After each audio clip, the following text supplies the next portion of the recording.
85 விழுக்காட்டை தொட்டு நிற்கிறது தற்போது வந்திருக்கக்கூடிய செய்தியின் அடிப்படையில் தமிழ்நாட்டில் வாக்கு சதவிகிதம். வரலாறு காணாத வாக்குப்பதிவு, இமாலய உச்சத்தை தொட்ட வாக்குப்பதிவு அப்படின்னு செய்திகளை நீங்க பார்த்துட்டு இருப்பீங்க. அதிகாரப்பூர்வமாக நாளை காலை தான் நமக்கு வந்து கிறிஸ்டல் கிளியரா எத்தனை பர்சன்டேஜ்னு தெரியும். நிச்சயமாக 85 விழுக்காட்டை தாண்டி நிற்கிறது வாக்குப்பதிவு, அது உறுதியாயிடுச்சு. 6 மணி நிலவரப்படி தற்போது நாம் பேசிக் கொண்டிருக்கின்ற பொழுது மிகச்சரியாக 7 மணி 14 நிமிடங்களுக்கு, மாலை 7 மணி 14 நிமிடங்களுக்கு நான் இதை பதிவு பண்றேன். 6 மணி நிலவரம் 84.29 விழுக்காடு, 84% வச்சுக்கோங்க. நீங்க 85 வச்சுக்கோங்க ரவுண்டா, 85% பதிவாகி இருக்கிறது. அவ்வளவுதாங்க, 85%. இது ஒரு பெரிய அலை அப்படின்னு பல பேர் கிளம்பிட்டாங்க. இப்ப பெரிய அலை, இவ்வளவு பதிவாயிருக்குன்னா என்ன அர்த்தம், என்ன அர்த்தம், அதான் அர்த்தம் அப்படின்னு கொஞ்சம் பேர் கிளம்பி இருக்கிறாங்க. புதிய வாக்காளர்கள் என்ன நினைச்சீங்க, அவ்வளவுதான் அவருக்கு தான் அப்படின்னு ஒரு குரூப். யாரு, ஆமா வெள்ளை சொக்கா பிஸ்கட் கலர் பேண்ட் காக்கி பேண்ட் போட்டு ஒருத்தர் சுத்திட்டு இருப்பாரு, அவருக்கு தான் அப்படின்னு ஒரு குரூப் கிளம்பி இருக்கு. உண்மையிலேயே இவ்வளவு பர்சன்டேஜ் ஆஃப் ஓட்ஸ் இவ்வளவு அதிகரிச்சிருக்குதே, அது எதை உணர்த்துகிறது? உள்ளபடியே வந்து பதிவான வாக்கு தான் என்ன, எண்ணிக்கை என்ன, பர்சன்டேஜா என்ன? அதிகப்படியான வாக்குகள் பதிவானால் அது வந்து ஆளுங்கட்சிக்கு எதிராகத்தான் கண்டிப்பாக இருக்கும் என்று சொல்லுகிறார்களே சிலர். கருத்து கணிப்பு அல்லது கருத்து திணிப்பு, கருத்துருவாக்கம் என்றெல்லாம் செய்கிறார்களே, அதெல்லாம் உண்மையா? இதை எல்லாவற்றையும் விரிவாக நான் உங்களுக்கு ரொம்ப எளிமையா கிறிஸ்டல் கிளியரா விளக்கிடுறேங்க. அவ்வளவுதான் இந்த வீடியோடைய நோக்கம் என்பது. பதிவான வாக்கு எவ்வளவு, இவ்வளவு பதிவானா அது வந்து ரிசல்ட் என்ன மாதிரி இருக்கும், இதெல்லாம் நான் உங்களுக்கு கிறிஸ்டல் கிளியரா தெளிவா டேட்டாவோட ஆதாரத்தோட விளக்குவதுதான் இந்த வீடியோவினுடைய நோக்கம். வீடியோவுக்குள் செல்வோம். அனைவருக்கும் வணக்கம். இது தமிழ் கேள்வி. மீண்டும் உங்களை சந்திப்பது மிக்க மகிழ்ச்சி. நான் செந்தில் வேல்வீச்சு. தமிழ் கேள்வியை மறக்காம சப்ஸ்கிரைப் செய்து வாருங்கள், உங்கள் பேராதரவை தாருங்கள் என்று கேட்டுக்கொண்டு, இப்ப முதல்ல 2026 சட்டமன்ற தேர்தலில் நாம பேசிக் கொண்டிருக்கக்கூடிய இந்த நிமிடம் நமக்கு அதிகாரப்பூர்வமாக கிடைத்திருக்கக்கூடிய செய்தி 84.29 விழுக்காடு வாக்கு பதிவாகி இருக்கிறது. இது கொஞ்சம் கூடும் நாளைக்கு ஃபைனல், ரைட்? அப்ப போன வாட்டி எவ்வளவு சார் பதிவாச்சு? 2021 தேர்தல்ல 73.63 விழுக்காடு. அப்பா, 73 எங்க இருக்கு, 84 எங்க இருக்கு, 11% அதிகமா பதிவாயிருக்கா? தேங்கப்பா, அவ்வளவுதான் அப்படின்னு கிளம்பி இருக்கிறாங்க. எண்ணிக்கையா பாத்தீங்கன்னா, நம்பர் ஆஃப் ஓட்ஸ் அப்படின்னு பாத்தீங்கன்னா, பர்சன்டேஜா பாத்தீங்கன்னா 11% அதிகம். நம்பர் ஆஃப் ஓட்ஸ் அப்படின்னு பாத்தீங்கன்னா மாலை 5 மணி நிலவரப்படி, 6 மணி நிலவரம் இன்னும் வெளியாகல, மாலை 5 மணி நிலவரப்படி எக்ஸாக்டா சொல்லணும்னா கடந்த 2021 தேர்தலில் மாலை 5 மணி வரை பதிவான வாக்குகளை விட 2026 தேர்தலில் மாலை 5 மணி வரை பதிவான வாக்குகள் கூடுதலா எவ்வளவு பதிவாயிருக்கு தெரியுமா? ஜஸ்ட் 9 லட்சம் வாக்குகள். 2021 மாலை 5 மணி நிலவரப்படி பதிவான வாக்குகள் அதை விட 9 லட்சம் வாக்குகள் எக்ஸ்ட்ரா பதிவாயிருக்குது. இன்னும் உங்களுக்கு தெளிவா துல்லியமா சொல்லணும்னா, மாலை 5 மணி நிலவரப்படி 4,71,60,321 வாக்குகள் பதிவாகி இருக்கின்றன மாலை 5 மணி நிலவரப்படி. இதே மாலை 5 மணி நிலவரப்படி கடந்த தேர்தல்ல 2021 தேர்தல்ல இதே 5 மணி நிலவரப்படி எவ்வளவு பதிவாயிருந்துச்சு அப்படின்னு பாத்தீங்கன்னா 4,62,56,553 வாக்குகள். அப்போ எக்ஸ்ட்ரா போன வாட்டி பதிவானதை விட, கடந்த 2021 தேர்தலில் பதிவானதை விட மாலை 5 மணி நிலவரப்படி எக்ஸ்ட்ரா துல்லியமா எவ்வளவு பதிவாயிருக்குன்னு பாத்தீங்கன்னா 9,03,768 வாக்குகள் தான் எக்ஸ்ட்ரா பதிவாயிருக்கு. 9 லட்சம் ஓட்டு அவ்வளவுதான் எக்ஸ்ட்ரா பதிவாயிருக்கு. அப்போ பர்சன்டேஜ்ல எப்படி சார் ஜாஸ்தியா காட்டுது அப்படின்னு கேட்டீங்கன்னா, கிட்டத்தட்ட 10 விழுக்காடு வாக்குகளை SIR-இன் மூலம் நீக்கி இருக்கிறது தேர்தல் ஆணையம். இப்ப உங்களுக்கு இன்னும் எளிமையா சொல்லணும்னா, 200க்கு 80 மார்க் அப்படின்னா என்ன பர்சன்டேஜ்? அதே 150க்கு அல்லது 100க்கு 120க்கு 80 மார்க்னா என்ன பர்சன்டேஜ்? பர்சன்டேஜ் ஜாஸ்தியா காட்டும்ல, மார்க் அதுதான். பட் மொத்தம் குறையுது. மொத்தம் குறையும் போது பர்சன்டேஜ் அதிகமாகுது. சோ மார்க்கு அப்படின்னு பாத்தீங்கன்னா அதே மார்க்கு, பெருசா மாற்றம் இல்ல. நிறைய அபரிமிதமான ஒரு பெரும் இது திரண்டு வந்துச்சு அப்படின்லாம் இங்க கொஞ்சம் பேர் சொல்றாங்கல்ல, அப்படிலாம் இல்ல. அரசுக்கு எதிரான பெரும் அலை அப்படின்னு ஒரு கூட்டம் உருட்ட ஆரம்பிச்சிருக்கு, அப்படிலாம் இல்ல. எஸ்ஐஆரின் மூலம் கிட்டத்தட்ட 70 லட்சம் வாக்காளர்கள் நீக்கப்பட்டிருக்கிறார்கள்.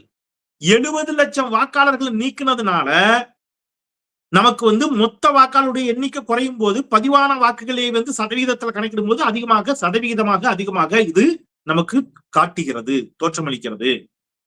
ரைட். ஒன்று. இன்னொரு முக்கியமான விஷயம் உங்களுக்கு சொல்லணும்னா, இது எல்லாத்த விட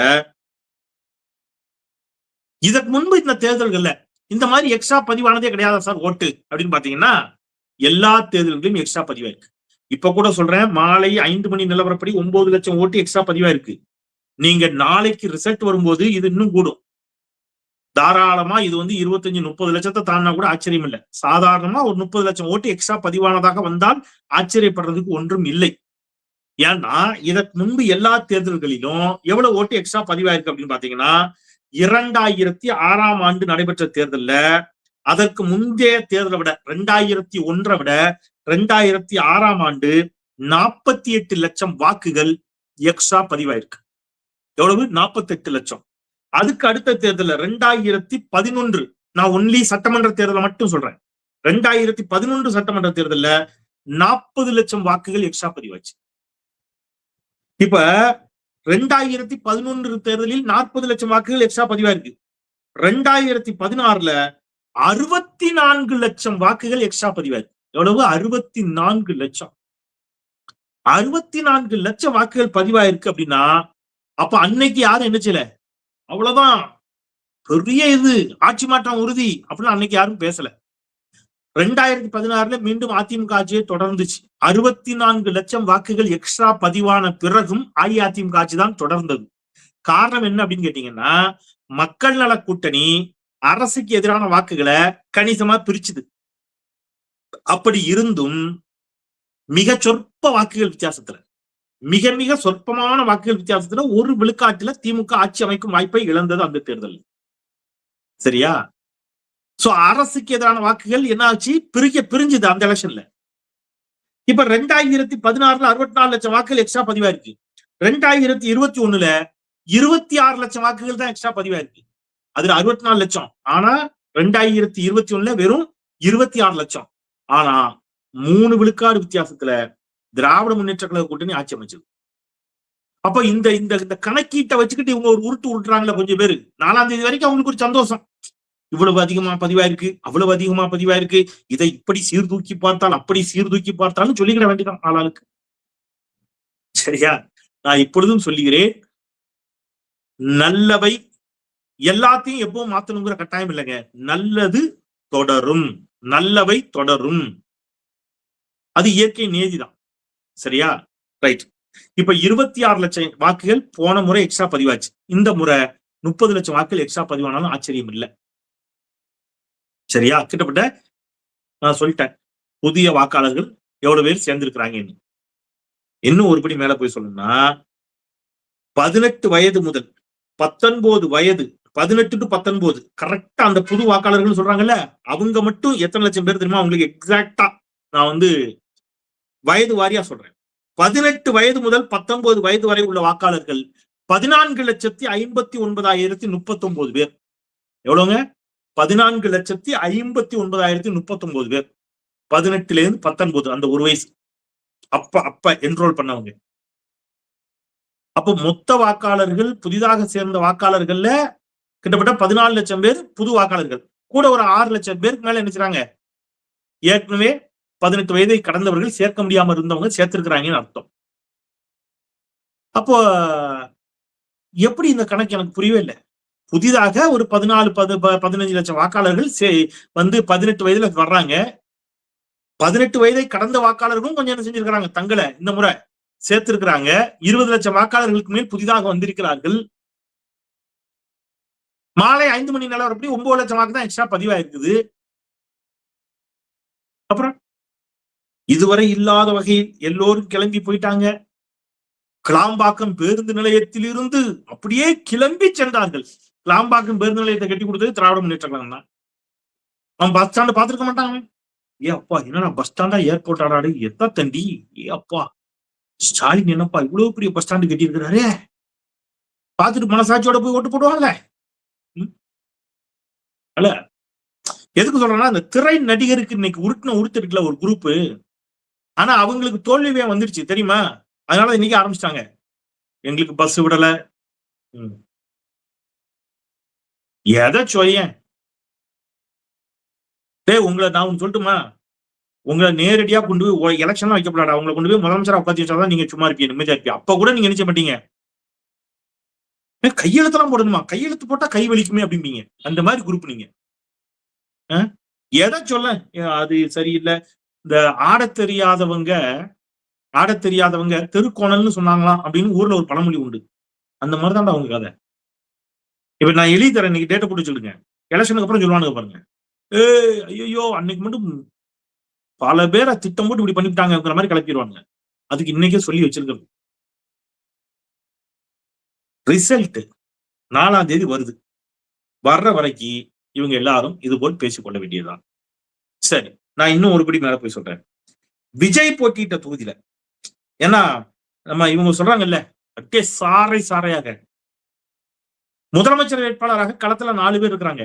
ஒன்று முதலமைச்சர், நம்முடைய முதலமைச்சர் ஸ்டாலின் அவர்கள், இன்னொன்று எடப்பாடி பழனிசாமி, இன்னொன்னு சீமான், இன்னொன்னு விஜய். இப்ப முதலமைச்சர் வேட்பாளராக களத்தில் நிற்பவர்கள் இவங்க தொகுதியில் என்னென்ன வாக்குப்பதிவா இருக்குது அப்படின்னு பாத்தீங்கன்னா, திருச்சி கிழக்குல 79.32 விழுக்காடு, திருச்சி கிழக்கில் 79.32 விழுக்காடு, காரைக்குடியில 71.88 விழுக்காடு. இப்ப இது என்னன்னு சொல்லுவீங்க? காரைக்குடியில கம்மி, திருச்சி கிழக்குல 79.32 விழுக்காடு, எடப்பாடியில 89.09 விழுக்காடு, கொளத்தூர்ல 83.58 விழுக்காடு. அப்ப முதலமைச்சர் வேட்பாளர்களில் மிக அதிக வாக்கு எந்த பகுதியில் அப்படின்னு கேட்டீங்கன்னா எடப்பாடியில தான் பதிவாயிருக்கு. சரியா? இந்த பர்சன்டேஜ கணக்கு வச்சுக்கிட்டு நீங்க பேச ஆரம்பிச்சீங்கன்னா இந்த பர்சன்டேஜ் ஒத்துப்பீங்களா? எடப்பாடியில தான் அதிகமா பதிவாயிருக்கு. ஒரு குறைந்தபட்ச என்ன வேணும்? லாஜிக் வேணும். குறைந்தபட்சமாக சிந்திக்கும் ஆற்றல் இருக்கக்கூடிய எவரும். இன்னைக்கு நான் வந்து தொலைக்காட்சியில பார்த்தேன், நான் பேர் சொல்ல விரும்பல, எலெக்ஷன் ரிசல்ட் வரட்டும், ரிசல்ட் வர அன்னைக்கு நான் பேர்லாம் சொல்லி பேசிக்கிறேன், எல்லாத்தையும் எடுத்து வச்சிருக்கிறேன். என்னன்னா, ஒரு மூத்த பத்திரிகையாளர் இன்னைக்கு பேசுறாரு.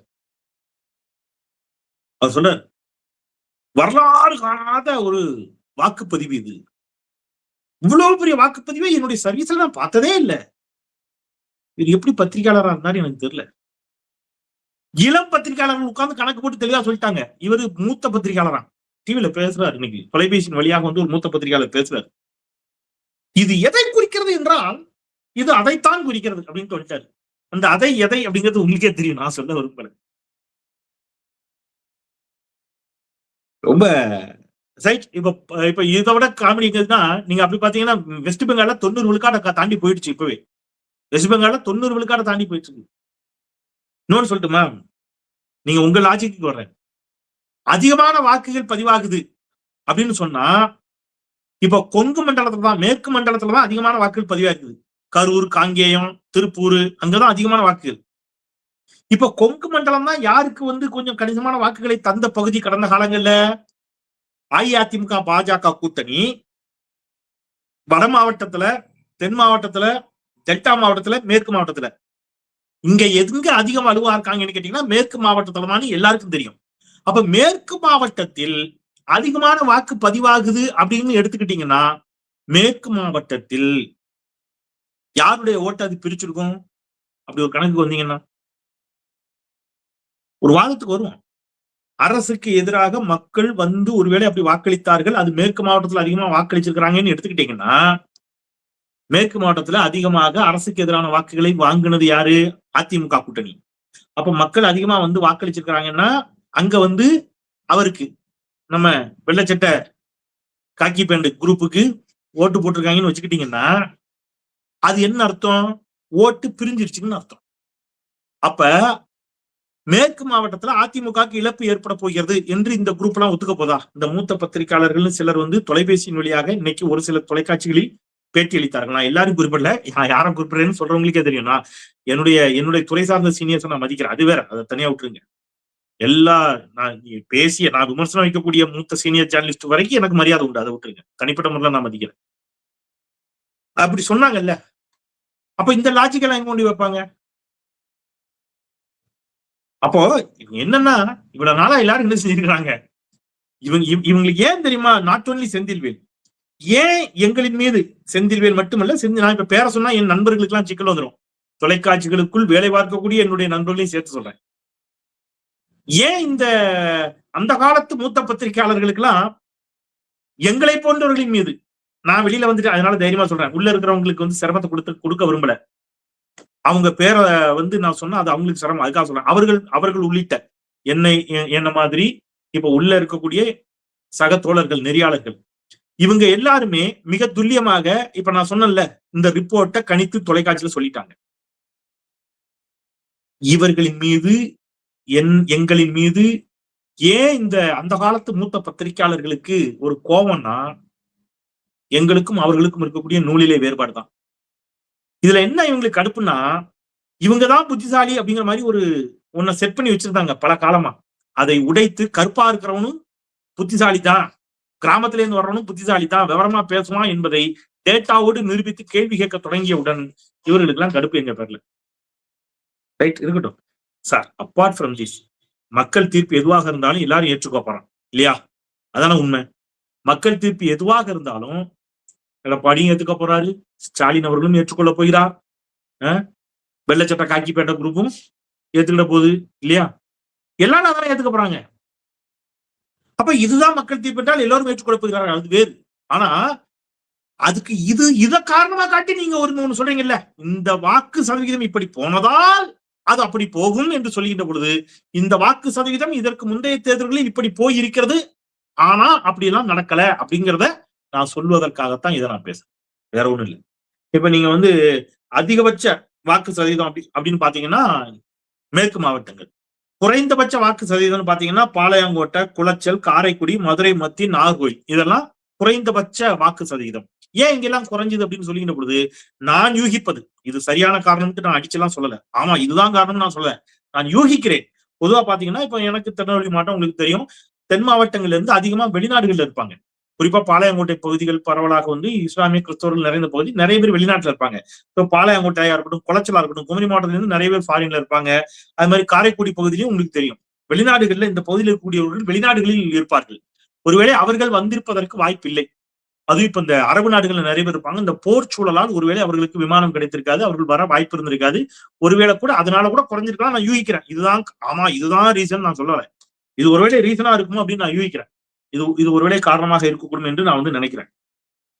அதனால அதிகமான வாக்குகள் கரூர்ல பதிவாச்சு. அதன் பிறகு எங்க அடுத்தடுத்த கட்டத்துல காங்கேயம் உள்ளிட்ட பகுதிகள், கரூர், சேலம், நாமக்கல், ஈரோடு, தர்மபுரி, இங்க எல்லாம் தான் அதிக வாக்குகள். அப்போ இந்த பகுதிகளில் அதிக வாக்குகள் பதிவானது அரசுக்கு எதிராக என்று சொல்வோருக்கு நான் மீண்டும் அதான் கேட்கிறேன், அரசுக்கு எதிராக யாருக்கு பதிவாயிருக்கு? அப்படி பதிவாயிருந்துச்சுன்னா அப்போ ஸ்பிளிட் ஆகுதா? புதியவர்களுக்கு ஓட்டு போயிருக்குன்னா அது ஆப்வியஸ்லி யாருக்கு லாபம் அப்படிங்கிற கேள்வி எல்லாம் எழுப்பாருது இல்ல. எனவே 4ஆம் தேதி வரைக்கும் அனத்தாம இருங்க அப்படிங்கிற மாதிரிதான் சொல்ல தோணுது. தேர்தல் அமைதியாக முடிந்திருக்கிறது தமிழ்நாட்டுல. அதனால நாம ஆய்வு செய்யலாம். இந்த ஆய்வு எல்லாம் இன்னைக்கு உண்மையிலே தொலைக்காட்சிகளுக்கு எல்லாம் நான் உள்ளபடியே பாராட்டணும், நன்றி சொல்லணும். பல தொலைக்காட்சிகள் ரொம்ப துல்லியமாக, தெளிவாக, தெளிவாக இந்த டேட்டாவா சொன்னாங்க. இப்ப நான் உங்களுக்கு சொன்ன டேட்டாஸ் கூட பல தொலைக்காட்சிகளில் இருந்தும் இந்த டேட்டாஸ் நம்ம கலெக்ட் பண்ணோம். சரியா? பல தொலைக்காட்சிகள் இது மிக துல்லியமாக என்ன செஞ்சாங்க, எடுத்து அழகா மக்களுக்கு எக்ஸ்பிளைன் பண்ணாங்க இந்த முறை. சோ அவர் உள்ளபடியே அவங்க அத்தனை பேருக்கும் என்னுடைய வாழ்த்துக்கள், பாராட்டுக்கள். நாம தீர்ப்பு நாளுக்கு காத்திருப்போம். இப்பொழுதும் நான் நம்புகிறேன், மிக உறுதியாக நம்புகிறேன், தமிழ்நாடு போராடியது, தமிழ்நாடு நிச்சயம் வெல்லும். அந்த செய்தியை மே 4ஆம் தேதி சொல்லும் என்று சொல்லி மீண்டும் ஒரு முறை தமிழ் கேள்வி சப்ஸ்கிரைப் செய்து பாருங்கள், உங்கள் பேராதரவு தாருங்கள் என்று கேட்டு விடைபெறுகின்றேன். குரலற்றவர்களின் குரலாய் நான் செந்தில். நன்றி.